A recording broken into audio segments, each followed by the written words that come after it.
Ubusin mo ba yun? Haluan natin ang mani. Tapos panay naman ang tikim ko. Akala mo gilubok. Akala ko binayo. Ay, nasaan yung binayo ko? Ito pala. Bakit buo? Hindi, yung pin, okay lang yun. Toppings na lang sana yun. Ay, wala no. Tayo ito pa pala. Iubusin ba na? Iubusin ba natin to? Diyos ko, ang daming mani. Puro mani. Kasi anong gagawin mo sa tira? Ayan. Charan!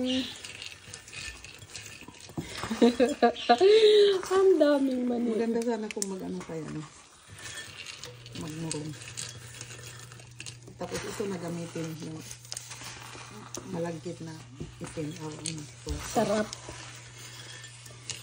Kain po tayo. Kaming dalawa lang ang kakain nito. Ilang linggo natin ito mauubos. Hindi kasi ina-freezer ko. Tapos pag minsan. Kung kailan lang gustong ko. Tukunin mo lang yung portion na Pwede naman kasi siyang i-freezer.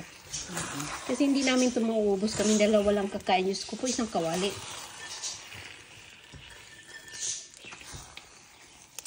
Diyos ko, ang dami yan. Mani.